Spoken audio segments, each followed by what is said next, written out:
Você já teve aquela estranha sensação de estar sendo observado e mesmo estando completamente sozinho? Ou acordou no meio da noite com o quarto em silêncio absoluto e mais com o coração acelerado, sem saber exatamente por quê? São experiências que a maioria ignora, ou tenta esquecer. Mas, e se essas sensações forem ecos de algo real? Todos nós, em algum momento, já sentimos algo que a lógica não explica. Um arrepio sem motivo. Um sonho tão vívido que parecia mais lembrança do que imaginação. Um pensamento repentino, como se não fosse nosso. Coincidência? Mente cansada? Ou um contato sutil com algo que está além da matéria? A verdade é que a pergunta "o mundo espiritual existe?" atravessa séculos, culturas e religiões. Ela inquieta a razão, provoca o coração e abre portas que muitos preferem manter fechadas. Mas, neste vídeo, nós vamos encarar essa questão de frente. Não com medo, nem com misticismo exagerado, e mais com consciência, reflexão e profundidade. Vamos explorar o que a visão espírita nos revela sobre o que existe além do que podemos ver, e como isso afeta diretamente a nossa vida. Bem-vindo ao Jornada para Evoluir. Quando falamos em mundo espiritual, muita gente imagina um lugar distante, cheio de mistérios, cercado por névoas, fantasmas ou imagens de filmes. Mas segundo a doutrina dos espíritos, o mundo espiritual não é um universo separado, e ele está aqui, agora, coexistindo com o nosso mundo físico. Invisível, mais real, silencioso, mais ativo. E muito mais presente do que costumamos perceber. Para a doutrina espírita, codificada por Allan Kardec, o mundo espiritual é o verdadeiro lar do espírito. A vida material é apenas uma etapa temporária. O que chamamos de vida é, na verdade, uma breve experiência encarnada. Não somos corpos com alma, e somos almas utilizando corpos. E isso muda tudo. O plano espiritual é habitado por bilhões de consciências em diferentes níveis de evolução. Espíritos que foram homens e mulheres como nós. Alguns mais elevados, sábios e benevolentes. Outros, ainda presos à ignorância, ao ego e à dor. Eles não apenas existem, e como nos influenciam, se comunicam e acompanham nossas jornadas, mesmo que silenciosamente. Esse plano sutil é regido por leis tão reais quanto as leis da natureza, causa e efeito, afinidade, sintonia vibratória. Pensamentos e sentimentos criam pontes entre os dois mundos. Através da mediunidade, sonhos, intuições ou pressentimentos, nos conectamos a esse universo invisível. E, muitas vezes, sem nem perceber, respondemos a influências que vêm de lá. O mundo espiritual não é um lugar de magia. Ele é um espaço de consciência. É o que existe quando o corpo termina. É onde estão aqueles que amamos e que já partiram. É o ponto de origem dos nossos maiores desafios, e também das maiores respostas. Entender isso não é sobre ver espíritos, é sobre despertar para uma realidade que sempre esteve à nossa volta. Se o mundo espiritual está à nossa volta, o tempo todo, como ele se manifesta? Como sentimos, percebemos ou interagimos com algo que não podemos ver? A resposta pode estar nas entrelinhas do nosso cotidiano. Intuições repentinas, mudanças de humor sem explicação, pensamentos que surgem do nada, sonhos vívidos que parecem mais encontros do que imaginação. O Espiritismo nos ensina que essas manifestações não são coincidência, são reflexos da presença de consciências espirituais que nos cercam. Todos estamos conectados por laços invisíveis, vibracionais. E é por meio da sintonia que nos aproximamos ou nos afastamos dessas presenças. Pensamentos, emoções e atitudes não ficam apenas dentro de nós, eles emitem frequências, como ondas de rádio. Quando cultivamos raiva, culpa, medo ou egoísmo, sintonizamos com espíritos que ainda vibram nessas faixas densas. O contrário também é verdadeiro, e sentimentos como compaixão, serenidade, perdão e fé nos conectam a planos mais elevados e entidades mais evoluídas. Muitos chamam isso de influência espiritual. No Espiritismo, esse processo é conhecido como obsessão quando há uma interferência negativa contínua. E sim, há espíritos que tentam nos influenciar e não por maldade pura, mas por ignorância, apego ou sofrimento. O interessante é que, na maioria das vezes, essa influência só encontra espaço quando existe brecha emocional ou moral em nós. Mas essa interação não é apenas negativa. Espíritos benfeitores também estão próximos, inspirando, protegendo, intuindo caminhos melhores. Não se impõem, não forçam, apenas sugerem, de maneira sutil, e como uma ideia repentina, uma sensação de conforto, uma paz que não tem explicação. A ponte entre os dois mundos é construída no invisível, em pensamento a pensamento, escolha a escolha. E mesmo que você não veja, você sente. Porque o mundo espiritual não grita. Ele sussurra. E só ouve quem silencia por dentro.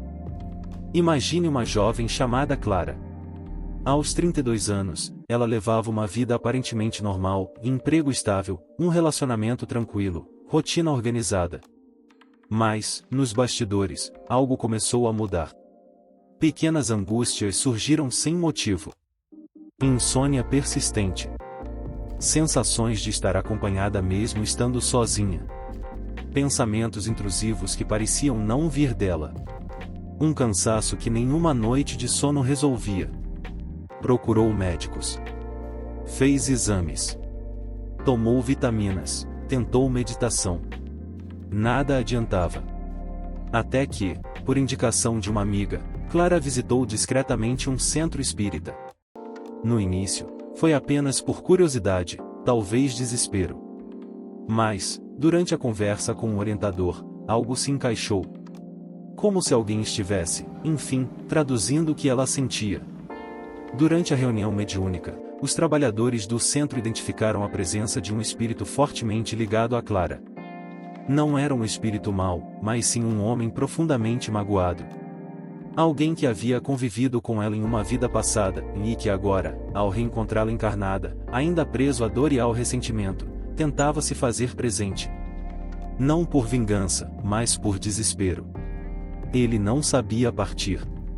Clara estava sofrendo a influência direta desse espírito, o que o espiritismo chama de obsessão espiritual. Mas o ponto principal não era apenas afastá-lo, e era compreendê-lo, perdoá-lo e transformar a própria vibração, para que essa ligação se dissolvesse naturalmente. Com o tempo, Clara passou a frequentar o evangelho no lar. Mudou pequenos hábitos. Cuidou melhor de seus pensamentos. E orava por aquele espírito, desejando que ele encontrasse paz. Pouco a pouco, as sensações ruins desapareceram. A energia em sua casa mudou. Sua vida voltou a fluir. Esse relato, comum em muitos centros espíritas, mostra algo essencial: o mundo espiritual não nos invade à força. Ele apenas responde ao que emitimos. E às vezes, o que chamamos de sofrimento é, na verdade, um chamado para curar feridas antigas e nossas, e dos outros. A obsessão é uma dor de dois lados.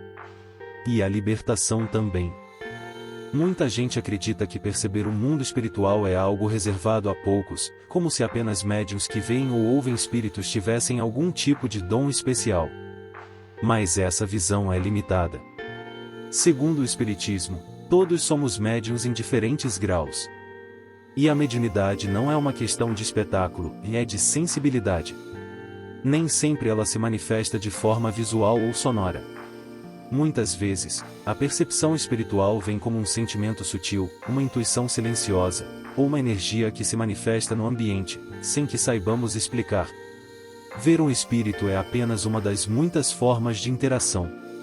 Sentir a presença de alguém que já partiu, perceber uma mudança repentina de humor em um ambiente, captar uma emoção que não é sua, e tudo isso são formas legítimas de contato com o plano espiritual. Aliás, os espíritos mais evoluídos dificilmente se manifestam por imagens ou ruídos. Eles preferem inspirar ideias, transmitir paz, influenciar pensamentos. Eles falam baixo, mas com profundidade.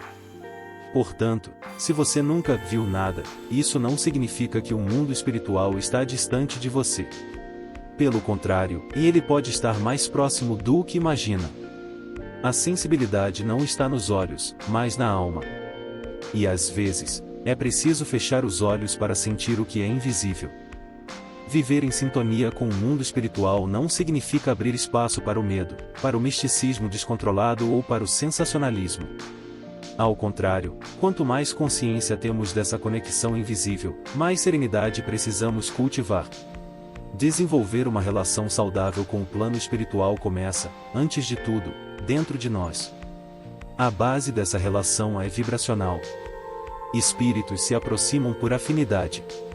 Portanto, se queremos nos conectar com entidades elevadas, precisamos elevar também nossos pensamentos, atitudes e emoções. Isso não exige perfeição, mas sim intenção e constância. Um dos caminhos mais simples e eficazes é o Evangelho no lar. Uma prática semanal de leitura, reflexão e prece, feita em casa, com simplicidade.